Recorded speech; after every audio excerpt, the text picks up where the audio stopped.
Hey everybody, how's it going? For today's unique presentation, let's take a detailed look at the very rare and quite unique 1970 Ford Torino King Cobra prototype. And this is going to be a detailed, in-depth review of the King Cobra. We'll start it up, show the engine, get an exhaust clip, and go over the performance data, as well as show you a bunch of the unique aspects of the interior as well as exterior. And before we begin, I'd like to extend a big thanks and special shout out to RK Motors Charlotte, located in Charlotte, North Carolina, for providing the Torino King Cobra featured in today's in-depth review. For more information on any of their other super sweet inventory, check out rkmotorscharlotte.com.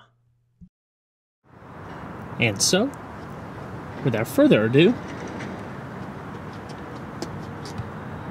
let's go and start her up, let her run. The original exterior color is known as vermilion orange, featuring a full black vinyl interior.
Ford really went all out with giving the prototype a functional interior that's almost indistinguishable from your run-of-the-mill Torino. In fact, it's a much more finished product than you would typically find in a prototype. Power steering was included and fed through a 3-spoke thin-rimmed steering wheel, as were power brakes with discs in the front and drums in the rear. Putting the highly modified Boss 429 700 horsepower to the pavement is a close ratio top-loader 4-speed manual with classic Hertz shifter, 9-inch rear end, and 3.50 gears. So let's go and check out the exterior, shall we? The NASCAR Aero Wars were in full effect towards the late 1960s, spurring some of the most outrageous and innovative cars to ever see the race circuit. When you're in a heated battle of horsepower, even the slightest edge above the rest could make the difference between a win and a loss. That edge in this case is aerodynamics. Ford and Chrysler duked it out for a number of years to create the perfect combination of design efficiency and speed. The Ford Torino King Cobra concept would have been Ford's answer to the radical new Mopar offerings. Unfortunately, due to design complications, funds, and impending regulations, it was a prototype that never saw its intended light, destined to be an epic memory in competitive excess. The biggest problem with the cars during this time was aerodynamics. With everyone today putting an emphasis on drag coefficients, there weren't many cars during that time that would be efficient enough to really be considered aerodynamic, aside from purpose-built cars like the Ford GT40. Luckily, in the late 1960s, the Ford Torino Talladega and Mercury Cyclone Spoiler 2 represented the beginning of an all-new direction in racing. With sleek bodies, rounded edges, and fastback profiles, their performance advantage was their wind-cutting abilities, leading to higher speeds and greater control with superior downforce. With this advantage, Chrysler Group struggled to compete, not necessarily from lack of performance, but the fact that the Dodge Charger 500 at the time had the aerodynamics of a brick, and couldn't measure up with the sleek profiles of its blue oval rivals. In 1969, Dodge went out on a limb and developed one of the most memorable NASCAR creations in history, the Charger Daytona. Following that, in 1970, Plymouth came out with their own winged car dubbed the Roadrunner Superbird. As outrageous as they were for the time, it became the edge Chrysler needed to bring the heat back to Ford's doorstep. One of NASCAR's most important requirements at the time was that the manufacturer also had to sell a production variant to the public. The Daytona set many records that carried over to the Superbird. It was the first race car to break the 200-mile-an-hour barrier and was also the first vehicle to be completely designed using wind tunnels and computer analysis. With a drag coefficient of just 0.28, it cut through the wind better than many of today's automobiles. With the Mopar twins starting to edge out in front of Ford, something had to change if they were to stay competitive. When the all-new Torino was introduced for 1970, it was longer, wider, and slightly heavier than its predecessor. On the other hand, it was reported that the extra weight gave the car more traction, while the larger dimensions allowed fitment of all new, high-horsepower engines. The problem was the rear glass and roofline, which proved to be less aerodynamic than its predecessor. Therefore, a wind-cheating prototype was developed known as the King Cobra. Like the Mopar offerings, the King Cobra was designed with aerodynamics in mind. Starting with the 1970 Torino Cobra, the front end received a complete makeover. Unlike the Mopar cars, the nose cone isn't a bolt-on piece. With a scoop, sloping hood, one-piece fenders, and removable headlamp covers, the design looks more refined. Unlike the standard Torino, the KC only receives 2 headlamps. The slender wraparound bumper is lower and positions itself above the breather in the bottom fascia. The turn signals sent between the headlamps in a recessed housing. Everything else from the doors back is your typical Torino, aside from subtle styling changes, King Cobra graphics, and the black GT-inspired hood and side stripes. This car you see here is one of 2 known original running prototypes. The other is located in a car museum in Sevierville, Tennessee. There's also rumors of a third, while Mercury was actually working on their own revamped Cyclone Spoiler 2. Like the Daytona and Superbird, the car is huge. At 17.5 feet long, it's a sight to see in person. One of the King Cobra's biggest faults was instability at high speeds with too much lift and not enough downforce despite the nose cone. This was largely due to the shape of the new rear window. Therefore, this King Cobra features a prototype convex shape said to improve stability. The rest of the car's car-like glass is also stamped with prototype development tooling, not specification. There were likely a few factors as to why the King Cobra never saw production. While stability likely could have been fixed with a Mopar-like rear wing, new NASCAR production regulations and severe budget costs at the time likely played a bigger role. But it's a great look at what could have been. Who knows what it would have led to next? The King Cobra featured a set of 14-inch polished Magnum 500 wheels wrapped in 235/60 tires in front and 255/50 tires in the rear. As we touched on earlier, power brakes were fitted, while discs in the front and drums in the rear. Underneath, the suspension consists of AA arms, while staggered Monroe-matic shocks and heavy-duty leaf springs bring up the rear. While not on the car at this moment, the NASCAR spec springs could be fitted with an even lower ride height.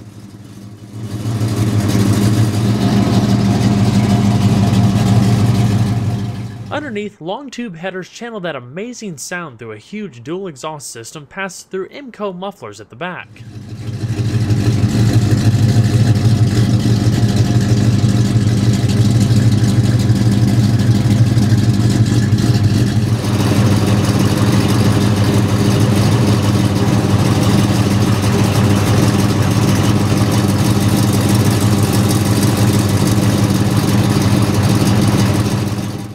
Not much is available as far as performance and detailed specifications other than the fact that this King Cobra was the only one that featured the potent Boss 429 big block V8, or 7 liters in modern times, modified to produce 700 horsepower while running on race gas and a single 4-barrel Holley carburetor. It also features aluminum heads and an aluminum dual-plane intake, while the block is finished in a classic blue paint.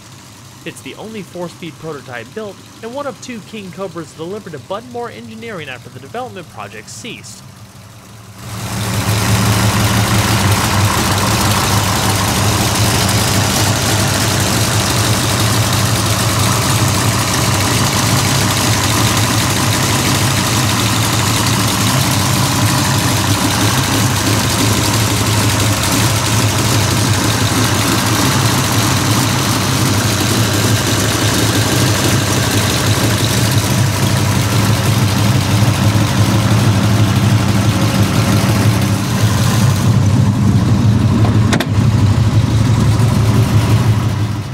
Unlike many prototypes and concepts introduced over the years, the King Cobra was basically a finished car pretty much. The interior was almost exactly what you would find in a Fairlane or a Torino. Carpeted floors, vinyl padded seats, door panels, and more. Faux wood trim in a spear-headed fashion coming across the middle section, manual windows, manual mirrors, and a carpeted lower portion with your door handle in the middle of the armrest. While the King Cobra definitely isn't a luxury car, it still has plenty of chrome and brightwork typical of cars found in this era.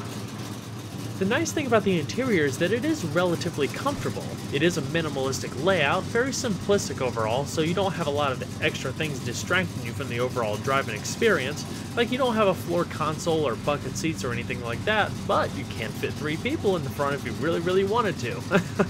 Down below, the seats are adjustable in the front, both forward and backward, and you do have headrests, which is a nice feature. Wrapped in vinyl, both front and rear, aluminum door sill entry guards, as well as aluminum accented pedals. All of your switch gear up top like we talked about earlier, and a padded dash pad extending the length of the vehicle.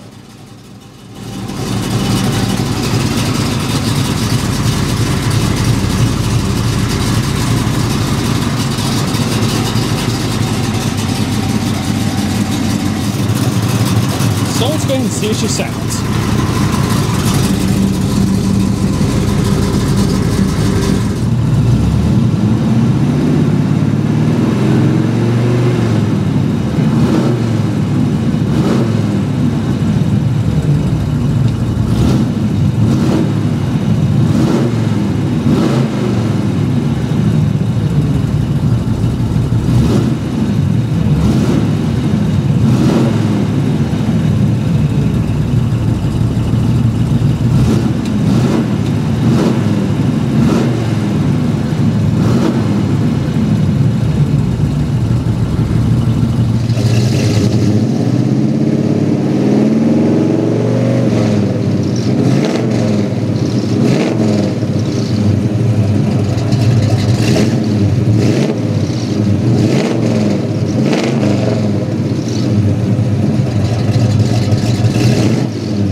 Gaining access to the back seat is also simple. Just pull up on that little lever, and the seat flips up and tilts over, making ingress and egress a whole lot easier for backseat passengers. And just like the front, a full vinyl bench seat provides plenty of soft comfort. There's also a single ashtray on the driver's side portion of the seat, but not on the passenger side. So let's go and check out the rest of the vehicle, shall we?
padded dash also extends to the right-hand portion like I showed you earlier.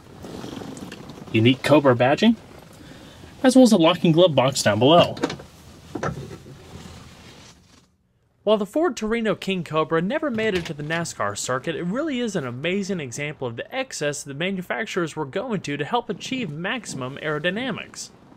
A super cool concept with an overall more refined design, packing an unbelievable amount of power in a very simplistic muscle car layout. Well everyone, I hope you enjoyed this unique look at the very rare 1970 Ford Torino King Cobra. Be sure to stay tuned next time, there's a lot more where that came from. Take care everybody.